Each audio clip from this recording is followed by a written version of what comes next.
Et alors, bordel! J'espère que vous allez bien, les mecs. Moi, perso, ça va nickel. Aujourd'hui, il n'y a pas trop de choses sur le mercato, les infos, etc. On va déchiffrer, on va surtout débriefer 3 matchs. 2 matchs de Ligue 2 et un match de Première Ligue en Angleterre. Donc, on va partir sur 3 Nancy, Metz, Valenciennes et on va finir en Angleterre avec Everton, Burnley. On va essayer de voir un petit peu, débriefer tout ça. Comment il va, mon poteau? Et alors, prono, bordel! Et alors? Comment ça va, papa? Ça va, ça va. Ça va nickel? Aujourd'hui, on va parler de 3 contre Nancy. Donc 3, c'est 3e du championnat avec 64 points. Yes. Et Nancy, 15e du championnat avec 39 points. Pour les 5 dernières rencontres en état de forme, 3, ça a pris 15 points. Et Nancy, sur les 5 dernières rencontres, ça a pris 10 points. Donc ils se sont vraiment donnés à fond pour se maintenir en Ligue 2. Donc voilà, je croise les doigts pour qu'ils y arrivent.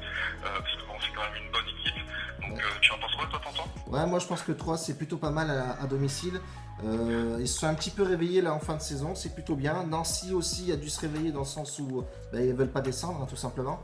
Les bookmakers, qu'est-ce qu'ils nous racontent? Ils nous racontent que 3, la victoire de 3 elle est à 58%. La victoire de Nancy elle a 26%, bon c'est pas non plus énorme. Et le match nul 16% à oublier complet.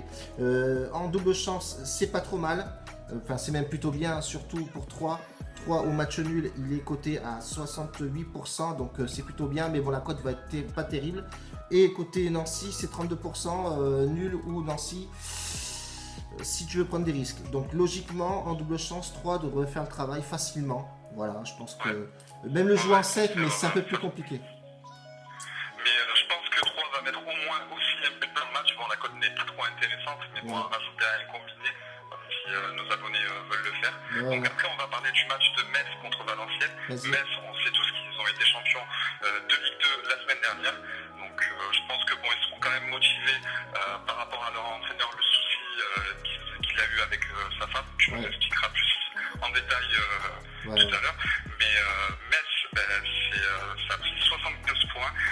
Valenciennes, c'est 14e avec 39 points. Sur les 5 dernières rencontres, Metz, ça a pris 11 points. Et Valenciennes n'a pris que 3 petits points. Donc on voit que Valenciennes, ça va vraiment pas. Mais bon, tu en penses quoi, toi, tonton? C'est chaotique tout simplement. Bon, après Metz, ils vont jouer le couteau entre les dents dans le sens où ils veulent faire honneur au coach. Voilà, ils ont fait un début de saison qui était très bon. Après, il a eu des problèmes avec sa femme, le coach. Donc, il n'est pas là depuis un bail. Mais ça n'a pas non plus porté préjudice à l'équipe de Metz. Metz, ils sont très costauds. Hein. De toute façon, on le sait maintenant. Hein. Même à l'extérieur, ils sont capables de gagner les matchs. Mais là, les bookmakers qui pensent, c'est pareil. La victoire, elle est à 52%. C'est pas énorme. Hein, parce que regarde, si tu regardes le match de 3, il a 58% de réussite. Enfin, de chance de gagner. Là, 52%, il y a un petit risque que Valenciennes casse les pieds, tu vois, ou face à un match nul. Donc, c'est faire attention. 25% le match nul. 23% la victoire de Valenciennes. C'est pas forcément le top. Donc, la victoire sèche au match nul, elle est à 69%. Moi, je partirais plus sur des doubles chances, tu vois, pour sécuriser. Et voilà. Mais surtout que c'est la fin de saison, voilà, on voit qu'il y a vraiment énormément de surprises. Et oui, donc. Voilà, mieux vaut sécuriser et peut-être jouer aussi le nombre de buts. Bon, pas le plus de 5, mais. Non, le 1-5 et encore Metz a pour habitude de gagner ses matchs 1-0. Donc ça a niqué beaucoup de monde, ça par contre. Il faut faire vachement attention à ça. Donc voilà, nos abonnés, faites vraiment attention sur ce match quand même. Attention les matchs de fin de saison. Là. Donc on passe sur Everton, gros. Everton Burnley, qu'est-ce que ça raconte, bordel? Alors pour Everton contre Burnley, Everton c'est 9e du classement avec 50 points et Burnley 15e avec 40 points. Pour les 5 dernières rencontres, Burnley a pris 10 points sur 5 matchs et Everton a pris aussi 10 points en 5 matchs. Ce que je vois, c'est que Everton a pris 31 points à domicile. Donc voilà, c'est 7e du classement dans les équipes à domicile. Et à l'extérieur, Burnley est 14e du classement avec 17 points pris. Donc voilà, ils ont vraiment du mal à l'extérieur de Burnley. Je vois un match à but parce que bon, à domicile, au match aller, il y avait eu 5-1 pour Everton. Donc je pense que Burnley, un peu revanchard, ils vont essayer au moins à mettre un but à l'extérieur. Voilà, sauver l'honneur, je pense. Donc tu en penses quoi, toi, tonton?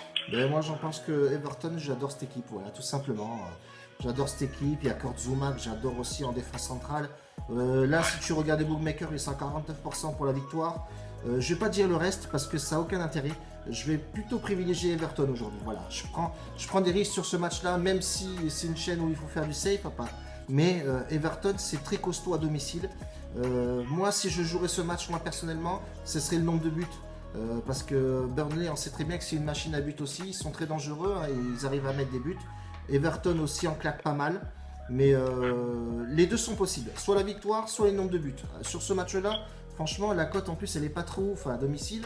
Donc il y a moyen vraiment de faire quelque chose de pas mal là-dessus.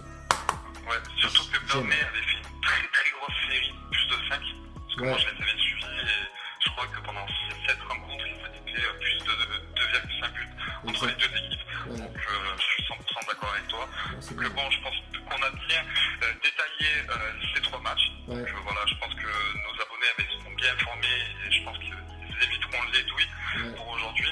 Il y a de quoi faire. De toute façon, il y a des matchs aujourd'hui. Moi, sur ma chaîne, je vais en mettre aussi. Toi, sur la tienne aussi, pareil. Donc, il y a vraiment quelque chose à faire sur les trois chaînes qu'on a, à trouver vraiment des pronostics ou fiables et surtout, voilà, analyser intelligemment. C'est la base de ce délire-là, c'est les statistiques, les analyses intelligentes. Point barre. Moi, je vais rester là-dessus, papa. Je te donne un maximum de pouces sur ta vidéo. Et en tout cas, voilà, on peut pas dire plus. Voilà. Donc, moi, le seul truc que j'ai à dire, c'est qu'il ne faut pas oublier que quand même que Tonton Aldo a une VIP. Donc les gars, s'il ne donne pas ses meilleurs pronos sur YouTube, c'est totalement normal. Voilà, les gens qui payent méritent d'avoir de meilleurs pronos que les gens sur YouTube, excusez-moi. Donc voilà, c'était pour vous informer parce que c'est vrai que bon, quand on se trompe sur YouTube, il ne faut pas oublier que lui doit donner au moins 4 pronos safe par jour. C'est vraiment difficile à faire les gars, donc j'espère que vous vous en rendez compte. Donc voilà l'équipe, je vous donne de la force. N'hésitez pas à vous abonner, à lâcher un like. Allez, ciao l'équipe, ciao tonton. Ciao la bise, ciao.